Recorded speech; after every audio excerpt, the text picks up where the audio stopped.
लीजिए महाराज, आपकी धर्मपत्नी का आक्रोश अब समाप्त हो गया। इन्होंने मेरी बात मानकर मुझ पर बड़ा उपकार किया है। नहीं देवी, उपकार तो आपने मुझ पर किया है। मेरी बुद्धि भ्रष्ट हो गई थी, आपने सही दिशा देकर मुझ पर उपकार किया है। मैं आपका एहसान जीवन भर नहीं भूलूंगी। महाराज, मुझे क्षमा कर दीजिए।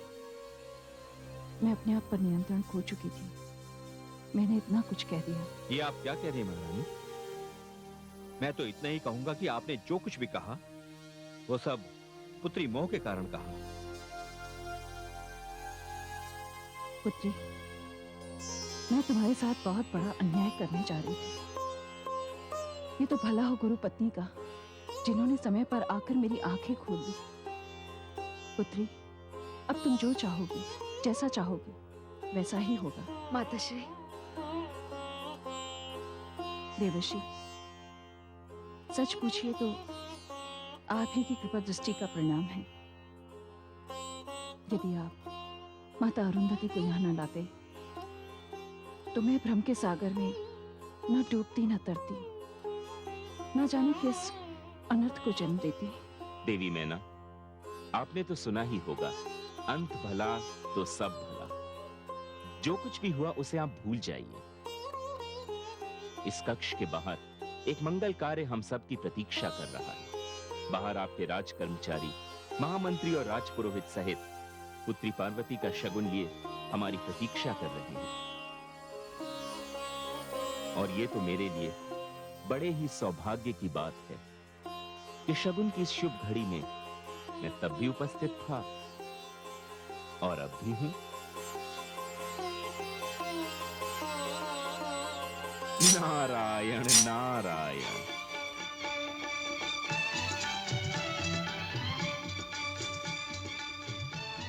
ये देखो, ये भी देखो। पुत्री पार्वती, कुछ कमी रह गई हो तो बता दे। इस शुभ विवाह के पावन अवसर का ये पहला चरण है।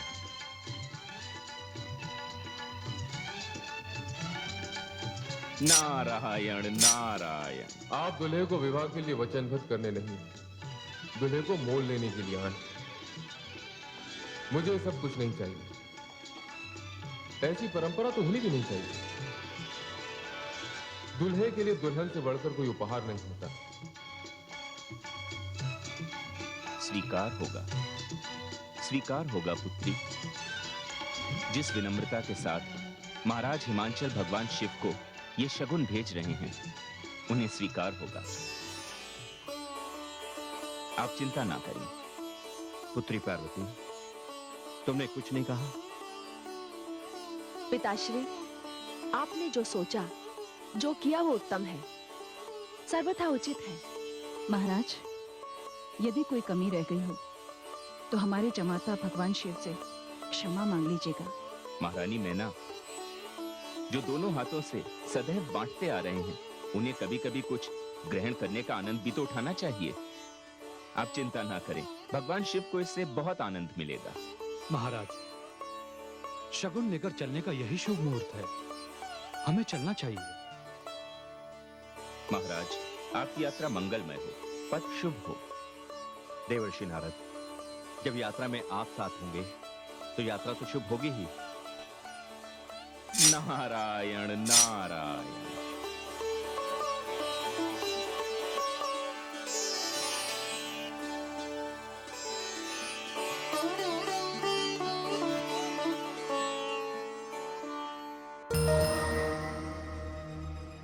मैं अतीत हूं। पर्वतराज के यहां से भिजवाया गया शगुन भगवान शिव ने स्वीकार कर लिया। देवताओं के गुरु बृहस्पति ने जो विवाह की तिथि निश्चित की, उस तिथि पर भूत भावन भगवान भोले शंकर अपनी चित्र विचित्र बारात लेकर महाराज हिमाचल के घर पहुंचे। उधर तारकासुर को ज्योतिषी आनंद वृत्त थी। उसे उसके अंतिम प्रहार के लिए तैयार कर रहे थे।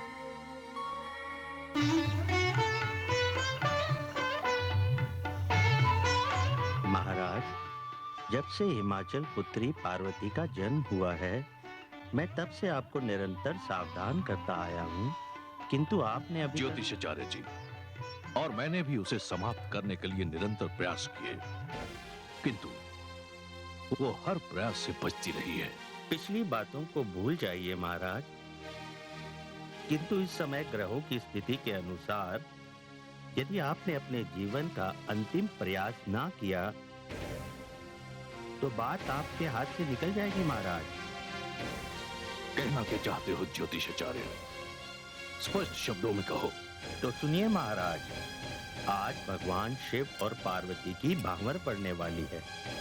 देवगुरु बृहस्पति तो उनके विवाह का मुहूर्त भी निकाल चुके हैं।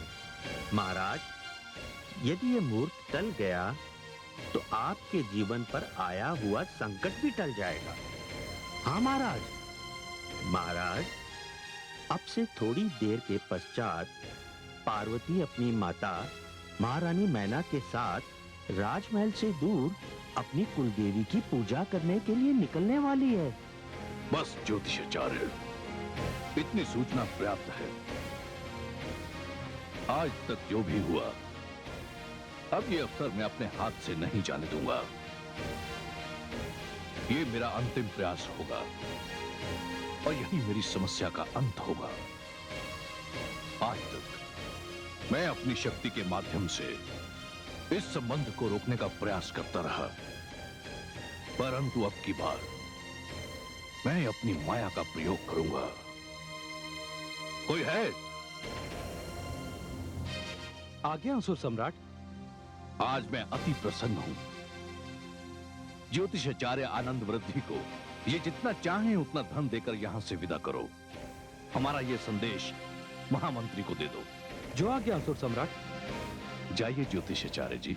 धन्यवाद महाराज।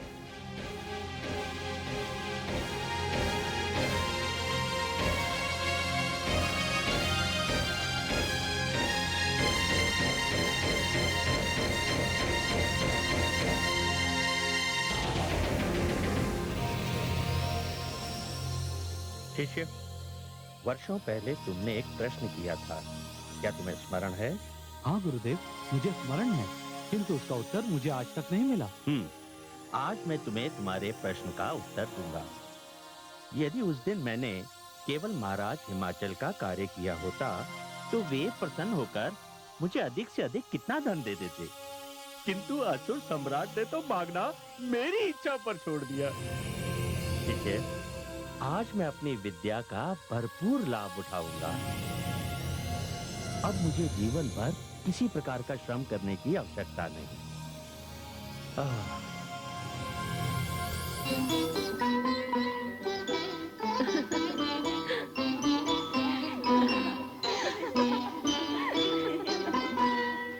प्रणाम राजकुमारी जी।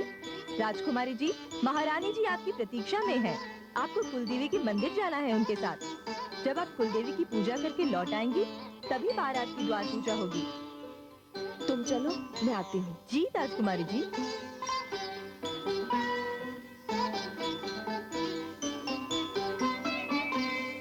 पुत्री,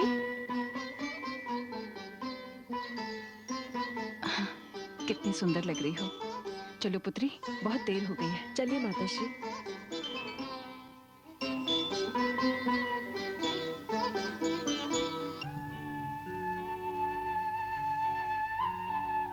अभी तक महाराज हिमाचल की ओर से कोई संदेश नहीं आया। बारात लेकर चलने का मुहूर्त तो देवगुरु बृहस्पति निकाल चुके हैं। वीरभद्र, आदेश देवाधिदेव। जाओ हिमाचल राज से इसकी जानकारी ले आओ। जो आपकी आज्ञा। मैं अभी गया और अभी आया। यदि आपकी आज्ञा हो तो मैं माता के दर्शन भी करता हूँ। हाँ हाँ, अवश्य।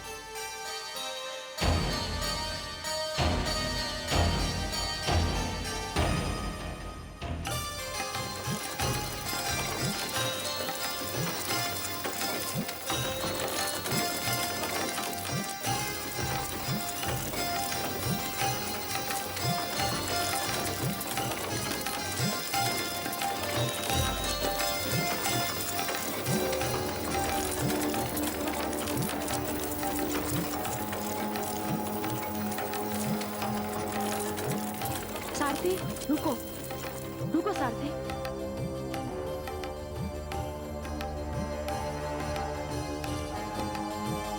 माताश्री, लगता है मार्ग भूल गए। पहले तो कुलदेवी का मंदिर इतनी दूर नहीं था। कहीं हम मार्ग भूलकर किसी और स्थान पर तो नहीं आ गए? क्या हुआ माताश्री? तुम्हारा कथन बिल्कुल सत्य है। हम कुलदेवी के मंदिर से बहुत दूर आ चुके हैं। तब तो हमें तुरंत लौट जाना चाहिए माताश्री। लौट जाना चाहिए? हाँ।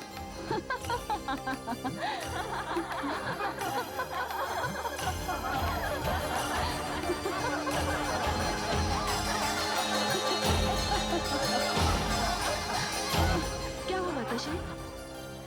अब तो लौट के जाने का प्रश्न ही नहीं उठता। माताश्री,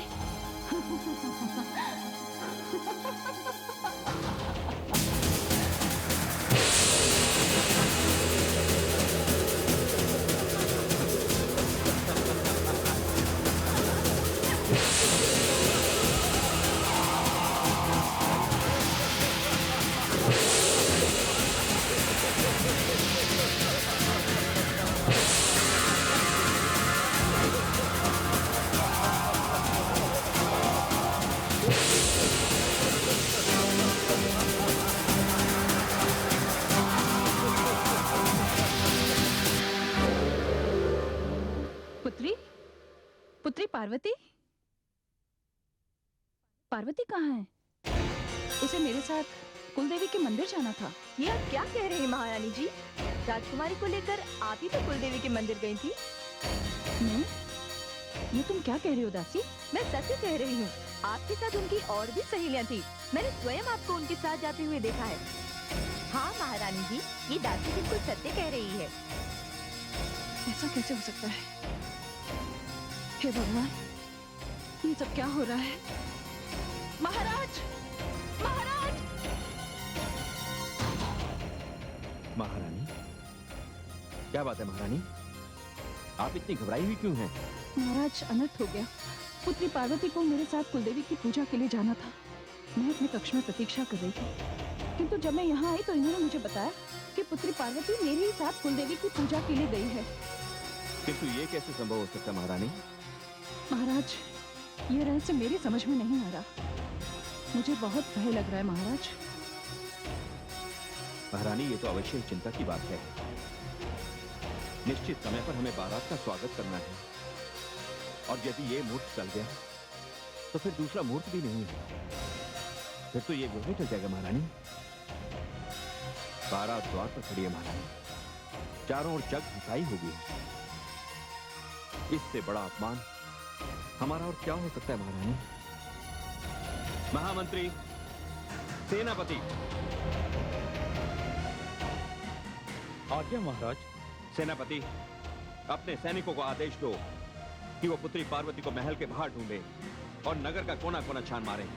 जी महाराज। नहीं महाराज, यदि आपने ऐसा किया तो जनवासे में ठहरे हुए बारातियों तक ये सूचना पहुंच जाएगी, और इस सूचना का उन पर प्रतिकूल प्रभाव पड़ेगा। तो फिर मैं क्या करूं महारानी? हाथ पर हाथ धरे बैठा रहूं? नहीं महाराज, आपको कुछ भी करने की आवश्यकता नहीं है। जो भी आवश्यक होगा वो मैं करूंगा। वीरभद्र, आप? जी महाराज, आप चिंता न करें महाराज। इस परिवार का सम्मान मेरा अपना सम्मान है। मेरी माता पर कोई संकट आ ही नहीं सकता। जिनका पानी ग्रहण भगवान शिव के साथ हो रहा है, उन्हें कोई कैसे संकट में डाल सकता है? महाराज, मैं जानता हूं कि ये असुर राज तारकासुर की दुष्टता है। आप विधवासे में किसी को भेजकर ये संदेशा भिजवा दीजिए कि हम प्रार्थनियों के स्वागत के लिए प्रस्तुत हैं। किंतु वीरभद्र, पुत्री पार्वती? महाराज, मैं आपको वचन देता हूं, प्रार्थनियों के आगमन से पहले माता यहां पहुंच जाएंगी।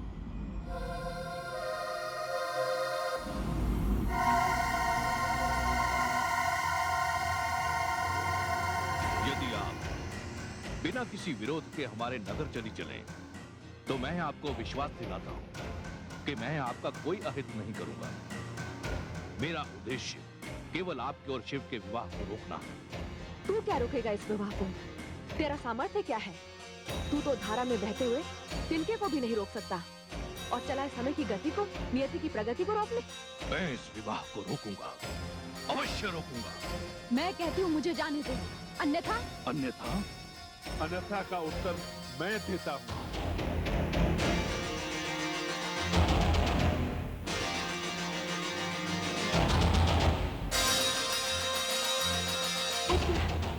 पापी निरादम, तू अपने आप को असुरों का राजा समझता है और मेरी माता पर मायावी शक्तियों का प्रयोग करना चाहता है। कौन हो तुम?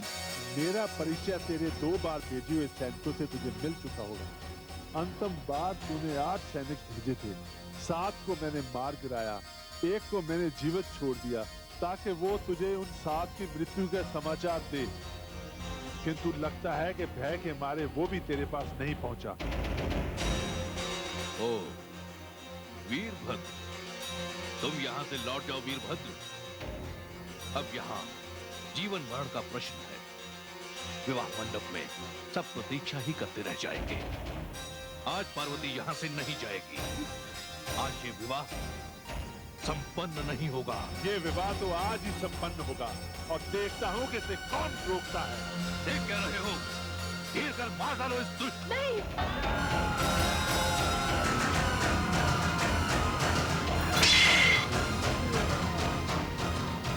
चिंता मत कीजिए माता, जिस पुत्र को आपका आशीर्वाद प्राप्त हो उसका कोई कुछ नहीं बिगाड़ सकता। आप पीछे हट जाइए, मैं आपको छूना नहीं चाहता।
व्यर्थ में अपने असुरों का संहार करा दिया। अरे अंधे, अब भी समय है, लौट जा।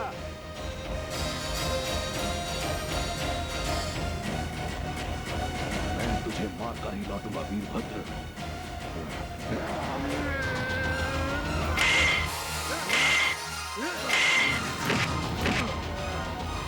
माता, विवाह का मुहूर्त निकल जाएगा, आप चले जाइए यहाँ से, मैं इससे निपट लूंगा। नहीं पुत्र, मैं अपने पुत्र को इस स्थिति में छोड़कर नहीं जा सकती। नहीं माता, आप चले जाइए। माता भी कहते हो और जाने के लिए भी कहते हो। हाँ माता, वहाँ 2 परिवारों की प्रतिष्ठा का प्रश्न है, विवाह के मुहूर्त का प्रश्न है। माता, आपको मेरी सौगात है, आप चले जाइए। मैं आपको वचन देता हूँ कि मैं इसको मारकर ही आपके पास आऊंगा।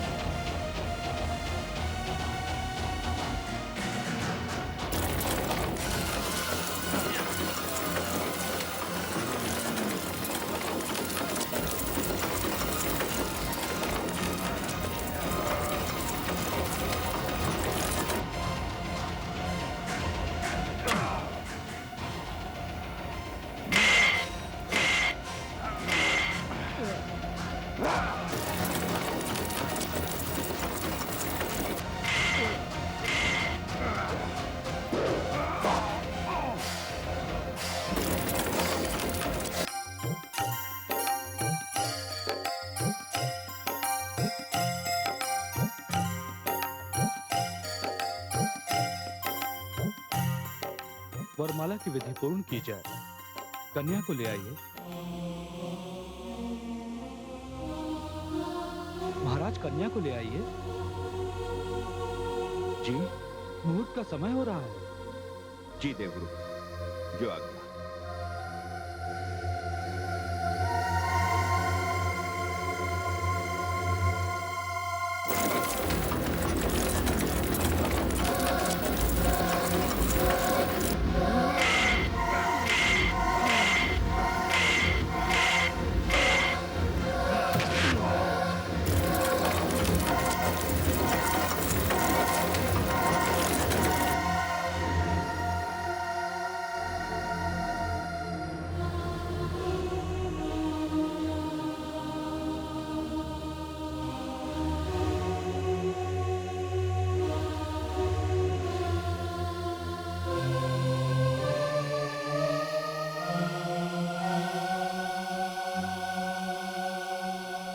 महाराज, मैं आपको वचन देता हूँ, परातियों के आगमन से पहले माता यहाँ पहुंच जाएंगी।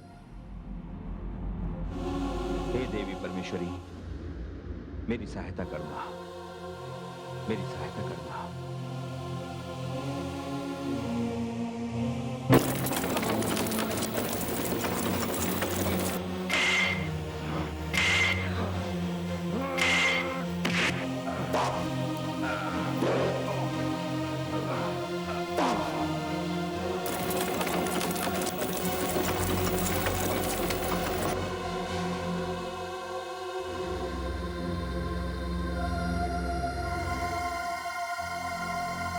महारानी, कुछ पता चला महाराज?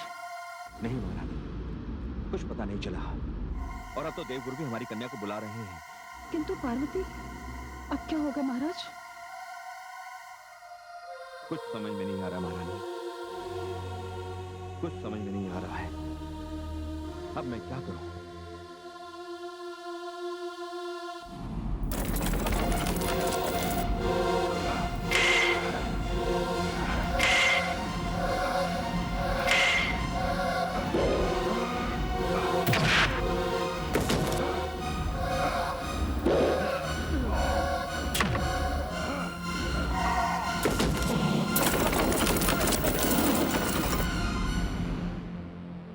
अब मैं विवाह मंडप में कैसे जाऊं? क्या उत्तर दूंगा उन लोगों को? महारानी, जो नहीं होना चाहिए था वो होने जा रहा है। शुभ मुहूर्त निकला जा रहा है, किंतु पार्वती अब तक नहीं आई। पिताश्री, पुत्री पार्वती, मैं आ गई पिताश्री, मैं आ गई माताश्री, मैं आ गई। पुत्री, पुत्री तो कहाँ चली गई थी? क्या बताऊं पिताश्री, ये सारी की सारी तारकासुर की माया थी। तारकासुर की माया? हाँ पिताश्री, हाँ। चलो पुत्री, जो हुआ सो हुआ। देवी परमेश्वरी की कृपा से हमारी पुत्री सकुशल घर लौट आई। शीघ्र चलो पुत्री, देवगुरु हमारी प्रतीक्षा कर रहे हैं। मुहूर्त का समय निकल जाएगा। पुत्री, मुझे दुख है, कुलदेवी की पूजा तो रह ही गई। माताश्री, माता से बढ़कर कुल में और कौन देवी हो सकती है? आप मुझे आशीर्वाद दीजिए, मैं आपके चरण छूती हूँ। अखंड सौभाग्यवती हो, तुम्हारा सुहाग अमर रहे। पुत्री, चलो, जयमाला का समय हो गया। आओ पुत्री।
माते, ये दृश्य देखने के लिए आंखें कब से तरस रही हैं।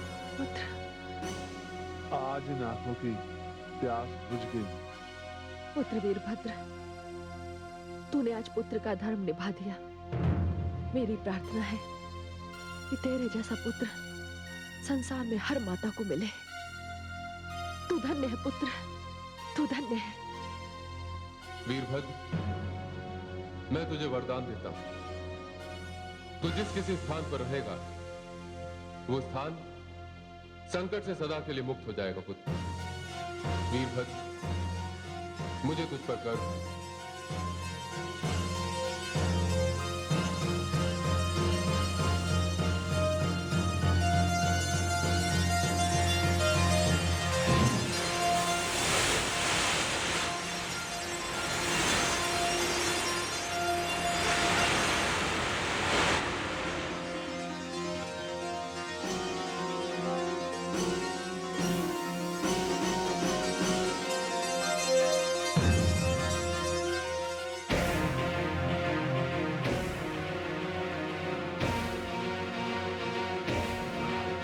महाराज,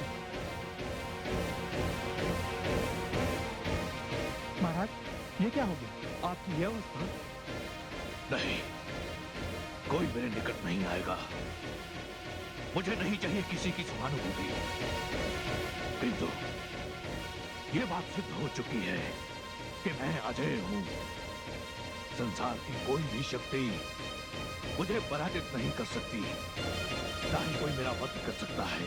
क्षमा करें असुर सम्राट, आप घायल हैं। मैं राजवैद्य भेजता हूँ। नहीं, मैं घायल नहीं हूं। घायल हुआ है मेरा सम्मान। यदि रक्त बहा है तो वो मेरी प्रतिष्ठा का महामंत्री जी। जाओ, चले जाओ, मुझे एकांत चाहिए।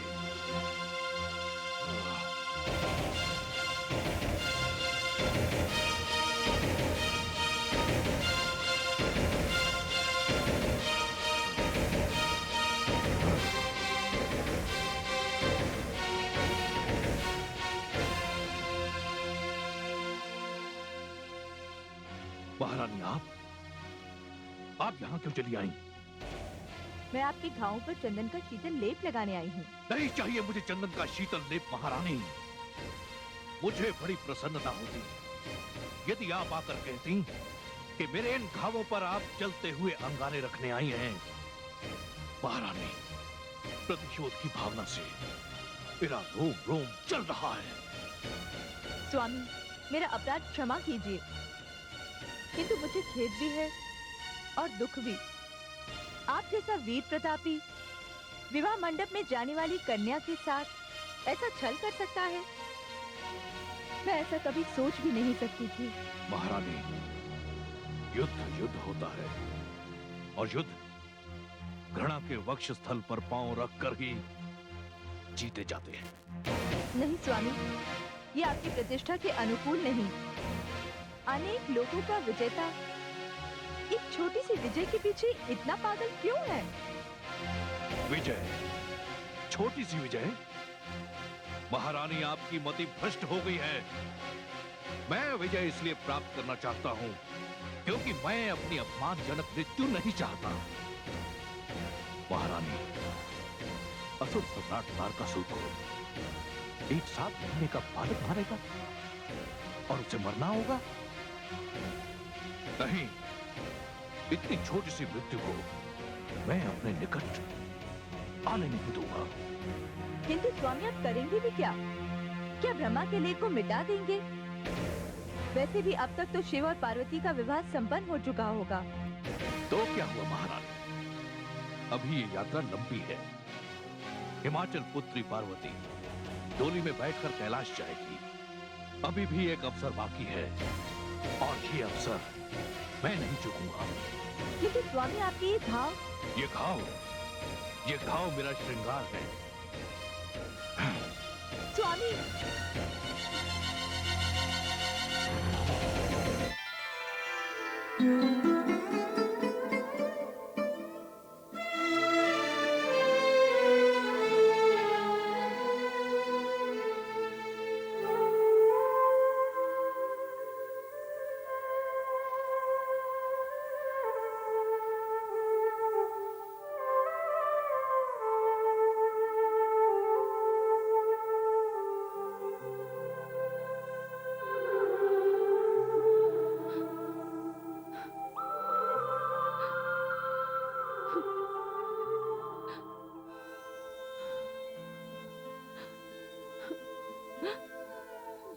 माताश्री, पुत्री पार्वती, प्रत्येक माता पिता के जीवन में यह समय तो आता ही है जब उन्हें अपने ही हाथों से अपने हृदय का एक अंश दूसरे वंश को समर्पित करना पड़ता है। यह हमारा परम सौभाग्य है पुत्री कि तुम भगवान भोलेनाथ के घर कैलाश जा रही हो। अखंड सौभाग्यवती भव पुत्री, अखंड सौभाग्यवती भव। पिताश्री, सदा सुहागन रहो।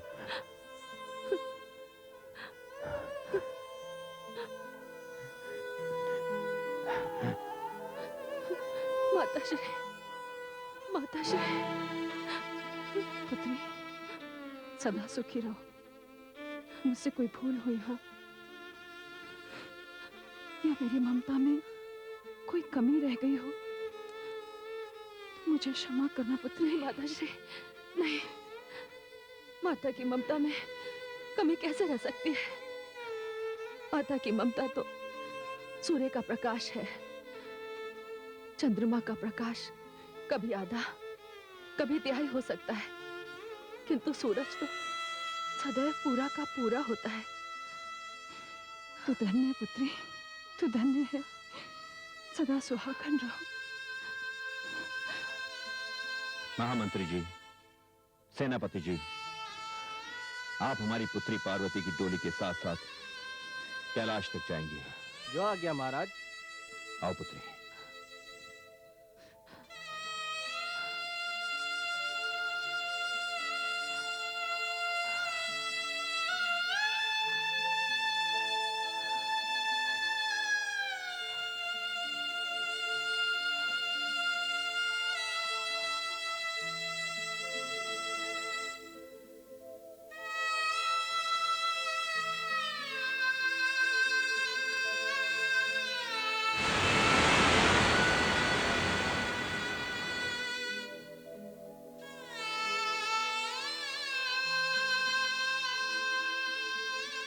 माताश्री,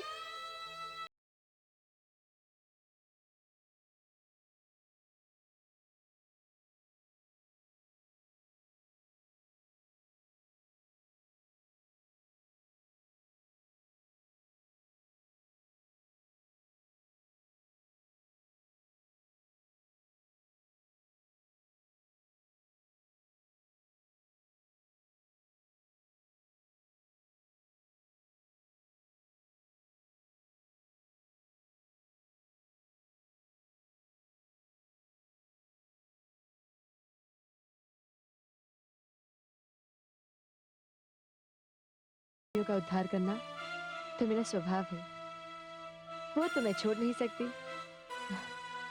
मेरी यात्रा बड़ी लंबी है, लोक कल्याण ही तो मेरा जीवन है।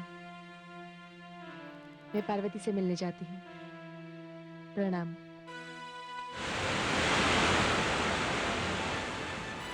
चलो महाराज।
जाओ तुम सब।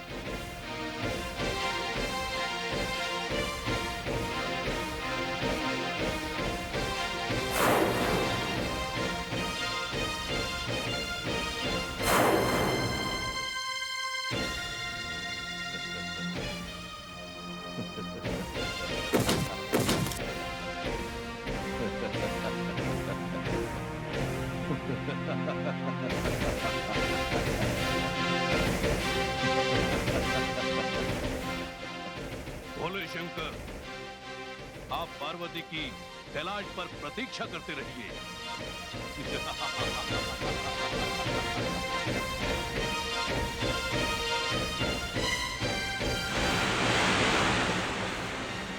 पार्वती,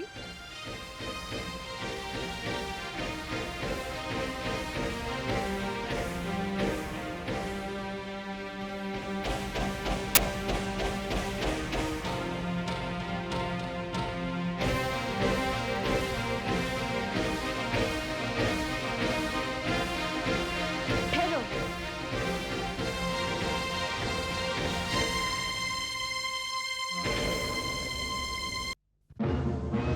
कौन हो तुम लोग?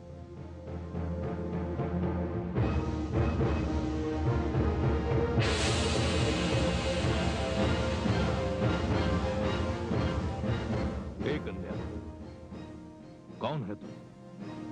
अच्छा, तो ये सब तुम्हारी माया है। मैंने पूछा कौन है तू? तू यहां से चली जा, अन्यथा इसका परिणाम अच्छा नहीं होगा। तू मुझे परिणाम से डराता है, गंगा को परिणाम से डराता है। गंगा? अच्छा, तो तू गंगा है। मैं समझ गई, तू तारकासुर है। असुर सम्राट तारकासुर। अरे मूर्ख, भूल गया? जब हम दोनों नन्ही बालिकाएं थी, तब तूने अपने वीरों को भेजा था पार्वती का वध करने के लिए, और वो सब वीर गति को प्राप्त हो गए। मैंने कहा ना, तू यहां से चली जा। मैं यहाँ से नहीं जाऊंगी। डोली को शीघ्र मेरी राजधानी ले जाओ। मेरी प्रतीक्षा मत करना। मैं इस मूर्ख स्त्री को इसके परिणाम तक पहुंचा कर आता हूं। जाओ। ठहरो, पहले मैं तेरे इन 4 वीरों को परिणाम तक पहुंचा दूं, फिर तुझे भी देखती हूँ। गंगा लोक कल्याण के लिए जल की धारा है, किंतु तुझ जैसे दुष्ट पापी के लिए जलता हुआ अंगारा।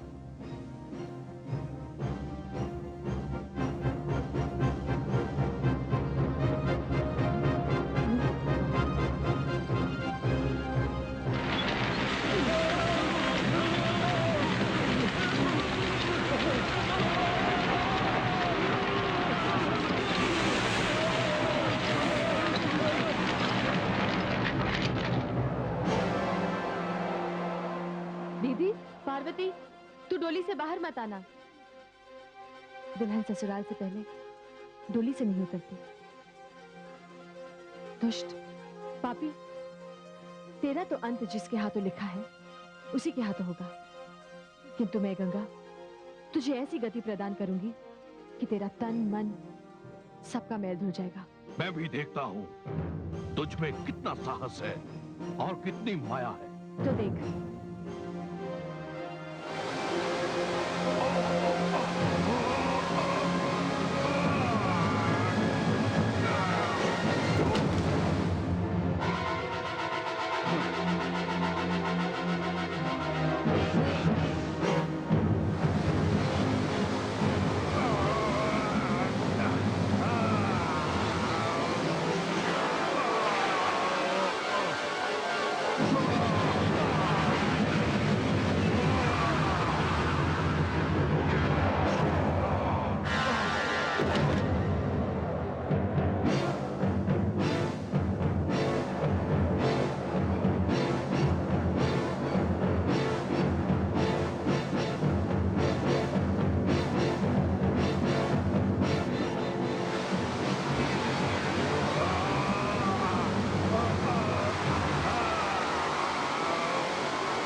अरे दीदी, वो कहाँ गया?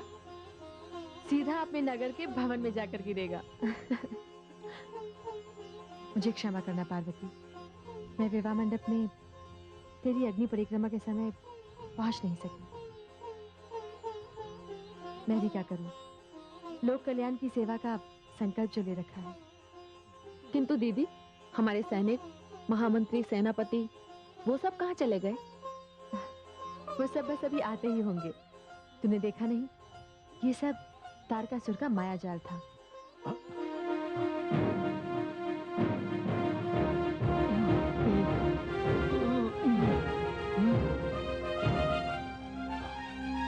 अरे पार्वती की डोली कहाँ है? वो रही। हाँ चलो। अच्छा पार्वती, सुखी रहो। अब मैं चलती हूँ। प्रणाम महामंत्री जी। प्रणाम। प्रणाम सेनापति जी। प्रणाम। पुत्री गंगा, ये सब क्या है? पुत्री पार्वती की डोली यहाँ है और कहारव समेत हम वहां थे। ये है क्या? महामंत्री जी, असुर राज तारकासुर ने पार्वती को कैलाश जाने से रोकने के लिए पुनः एक असफल प्रयास किया, जिसे मैंने विफल कर दिया। आप धन्य हैं गंगे, सचमुच आप धन्य हैं। अब हम चलें? कैलाश पहुंचने में हमें देर होगी। अवश्य। चलो सैनिकों, सैनिकों चलो।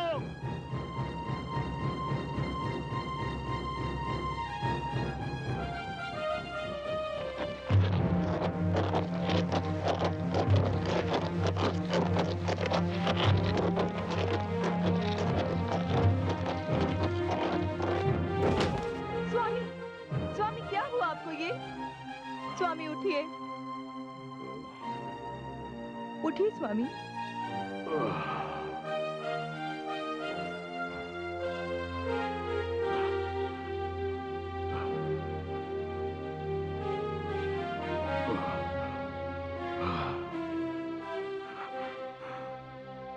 वो गंगा, हिमाचल की बड़ी पुत्री गंगा, यदि वो बीच में ना आई होती तो मैं पार्वती जैसे कंटक को जड़ से उखाड़ चुका होता और उठाकर यहाँ ले आता। स्वामी, आपको ये क्या हो गया है? आप अपनी प्रतिष्ठा, मान मर्यादा सब भूल गए? आप ये क्यों नहीं सोचते कि दिन प्रतिदिन गिरते ही चले जा रहे हैं आप? स्मरण कीजिए स्वामी, एक समय था जब आपसे बड़ा कोई तपस्वी नहीं था और ब्रह्मा जी ने आपसे प्रसन्न होकर आपको वरदान दे दिया। एक समय था जब आपसे बड़ा कोई योद्धा नहीं था।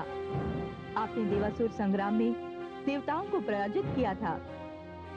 देवराज इंद्र आज तक समस्त देवताओं समेत कहीं भटक रहे हैं और देवलोक पर आपका अधिकार है। और ऐसे वीर की ये दशा। आप पत्नी की सीमा का उल्लंघन कर रही हैं महारानी। हाँ महाराज, मैं अपनी पत्नी सीमा का अतिक्रमण इसलिए कर रही हूँ क्योंकि मुझे अपने सुहाग पर संकट दिखाई दे रहा है। किंतु आप तो बिना किसी कारण ही शालीनता की सारी सीमाओं का उल्लंघन कर चुके हैं। ये आप क्या कह रही हैं महारानी? मैं सत्य कह रही हूँ स्वामी। आपने बालिकाओं के वध का प्रयास किया। आपने नारी के अपहरण का निकृष्ट उदाहरण प्रस्तुत किया। हाँ किया मैंने, और ये सब कुछ मैंने अपने जीवन, अपने प्राणों की रक्षा के लिए किया। और आपको ये सब ना करना पड़ता यदि आपने ब्रह्मा जी से एक व्यर्थ का वरदान न मांगा होता। जो लोग अपने जीवन को संवारने से अधिक ध्यान अपनी मृत्यु के भय पर देते हैं, उनका सारा जीवन मृत्यु के भय की छाया में निकल जाता है। स्वामी, मृत्यु तो क्षण मात्र की होती है। उसके लिए जीवन की असंख्य क्षणों को भय पर बलि चढ़ा देना कितनी अनुचित बात है। और आप जानते हैं इस सब का कारण क्या है? क्या है इसका कारण? महाराज, इसका कारण वो धूर्त ज्योतिषी है जो अपने आदर्श से गिर चुका था। महाराज, वो लोभी था जो ग्रहण बनकर बिना बुलाए आपके जीवन में चला आया था। आपको भय के इस भंवर में छोड़कर वो आपसे मुंह मांगी संपदा लेकर चला गया। उसने अपनी विद्या का दुरुपयोग किया था। स्वामी, एक शासक, एक वीर, एक योद्धा यदि ऐसे ज्योतिषी के मुख की ओर देखेगा तो उसका परिणाम कभी सुखद नहीं होगा। बस महारानी बस, चली जाइए, मेरे सामने से चली जाइए, अन्यथा आपको अपने अपमानित होने का पछतावा होगा। नहीं महाराज, मैं आपको इतना अधिक भी नीचे नहीं गिरने दूंगी। मैं जा रही हूँ।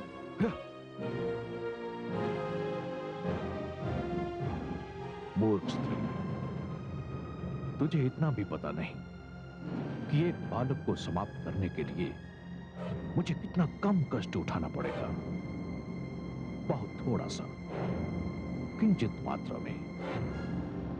मैं देखूंगा वो बालक मेरा काल बनता है क्या मैं उस बालक का काल बनता हूं।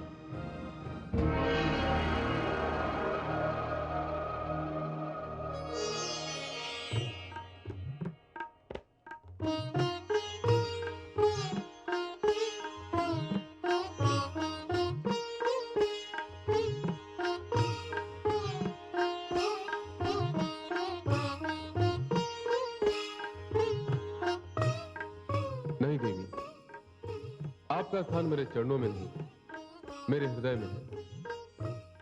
आपका और मेरा संबंध बड़ा ही अद्भुत है देवी। आप मेरी आराधिका भी हैं और मेरी आराध्या भी, और मैं भी आपका पुजारी हूं। हे शक्ति, आपके आगमन से ये शव पुनः शिव हो गया है। हे महादेव, अब तो आप चरणों में रखेंगे, मैं चरणों में रहूंगी। हृदय में रखेंगे, हृदय में रहूंगी। नेत्रों में रखेंगे, मैं नेत्रों में रहूंगी। अब आपसे दूर कभी नहीं जाऊंगी।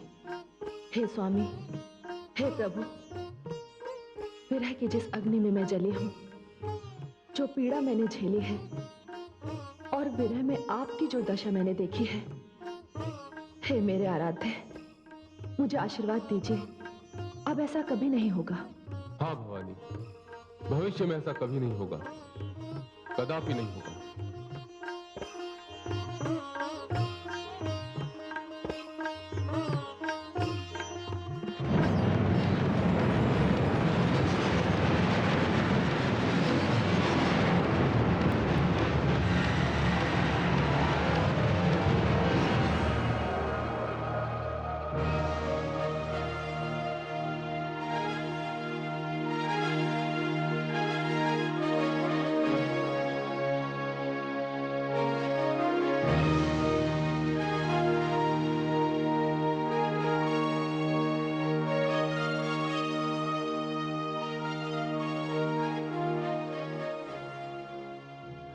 क्या बात है महारानी, क्या सोच रही हैं आप? महाराज, जब से पुत्री पार्वती को विदा किया है, एक एक पल, एक एक क्षण उसी की याद में बीतता है। देखिए ना महाराज, पुत्री पार्वती का बाल्यकाल कितना शीघ्र बीत गया। मानो समय पक्षी बनकर उड़ता रहा, एहसास ही नहीं हुआ कि वो कब बड़ी हो गई और कैसे अपने पति के घर चली गई। आपने सत्य कहा महारानी, समय सचमुच पंख लगाकर उड़ गया। हमारी पुत्री पार्वती ससुराल चली गई, किंतु उसकी स्मृति अभी भी हृदय में है महारानी। कभी कभी तो ऐसा प्रतीत होता है मानो वो यहीं कहीं हो, यहीं है हमारे पास। महारानी, उसके जन्म से उसकी विदाई तक कोई भी बात नहीं भूल पाया हूं मैं, कोई भी बात नहीं भूल पाया हूं महारानी। पुत्री की विदाई का दुख तो माता पिता को सहन करना ही पड़ता है, किंतु महारानी बड़ी ही भाग्यशालिनी है हमारी पुत्री। नारायण नारायण। देवर्षि नारद, आप? प्रणाम देवर्षि। आयुष्मान भव, आयुष्मति भव। देवर्षि, आपका आगमन सदैव ही शुभ की सूचना लाता है। हाँ महाराज, मैं इस बार भी आपको एक शुभ समाचार ही सुनाने आया हूँ। क्या शुभ समाचार है देवर्षि? महाराज, आप दोनों को शीघ्र ही पुत्री पार्वती की गोद भराई की विधि पूरी करनी है। सत्य? बड़ी ही आनंददायक बात कही है देवर्षि आपने। पर्वतराज, देवादिदेव के वंश में उनकी एकमात्र संतान आने वाली है, और क्योंकि पिताश्री ब्रह्मा की भाग्य रचना मिथ्या नहीं होती, इसलिए आप दोनों को शीघ्र ही नाना नानी बनने का सौभाग्य प्राप्त होने वाला है। अब हम शीघ्र ही कैलाश यात्रा की तैयारी करते हैं। देवर्षि, ये तो तीनों लोगों के लिए बड़ा ही सुखद समाचार है। बड़ी ही धूमधाम से गोद भराई होगी हमारी पुत्री पार्वती की। नारायण नारायण। देवराज, क्या बात है वरुण देव?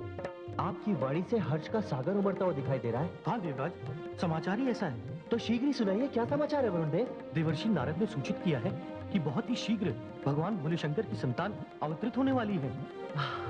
धन्य हो, आनंद ही आनंद। ये सचमुच कितने आनंद का विषय है, कितने हर्ष की बात है ये।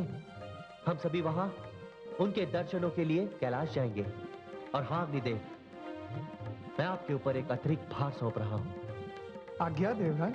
जब तक महादेव और देवी पार्वती की संतान 7वां मास पूर्ण नहीं कर लेती, तब तक आपको इसी हिमालय क्षेत्र में विचरण करना होगा, क्योंकि हमें इस बात की पूरी आशंका है कि तारकासुर अपनी सेना के साथ अवतरित बालक पर 5वें या 6ठे मास में आक्रमण करने का प्रयास करेगा।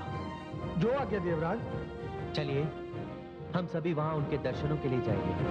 आइए।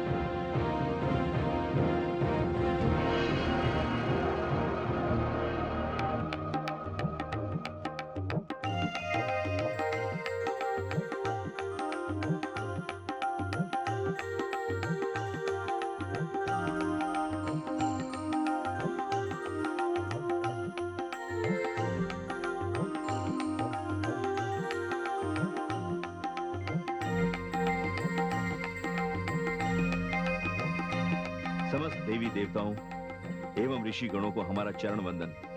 नहीं देवादिदेव, नहीं। संबंध अपने स्थान पर है और सम्मान अपने स्थान पर। माताश्री। पुत्री पार्वती, दूधो नहो पुतो फलो। देवियों, आप सभी को मेरा प्रणाम स्वीकार हो। महारानी मैना, बधाई हो। आज वो शुभ अवसर आया है जब हम देवी पार्वती की गोद भराई के लिए यहाँ पर आए हैं। देवी, आप ही के आशीर्वाद से मैं आने वाले अतिथि के स्वरूप को अभी से देख रही हूँ। हम भी उस शुभ मुहूर्त की प्रतीक्षा में हैं। जब वो घड़ी आएगी, हमारे दुख के दिन बीतेंगे, हमारा उद्धार होगा, हम शरणार्थियों को अपने घर जाने का अवसर प्राप्त होगा। हे देवादिदेव महादेव, आप किस बात की प्रतीक्षा है? अभी तो केवल भगवान विष्णु और ब्रह्मा जी, महादेवी सरस्वती और महादेवी लक्ष्मी पधारने वाली हैं। हे महादेव, ब्रह्मदेव और श्रीहरि विष्णु पधार चुके हैं।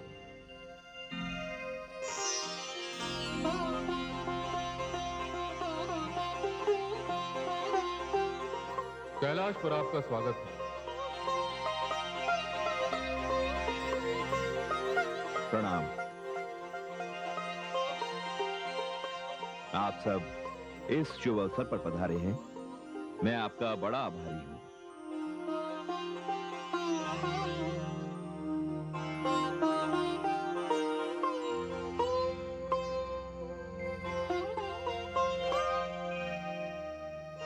देवी, मेरी आपसे एक विनती है। कहिए देवी मैना। देवी, पुत्री पार्वती की गोद भराई आपके कर कमलों द्वारा हो, और जिस कन्या की गोद भराई स्वयं महादेवी लक्ष्मी करेंगी, उसके सौभाग्य का क्या कहना? उत्तम, उत्तम, अति उत्तम। मुझे ये अवसर आपने प्रदान किया, मैं आभारी हूँ। मैं सर्वप्रथम 7 ऋषि पत्नियों से आग्रह करती हूँ कि वे देवी पार्वती के मस्तक पर हाथ रखकर आशीर्वादों और शुभकामनाओं से उनका आंचल भर दें।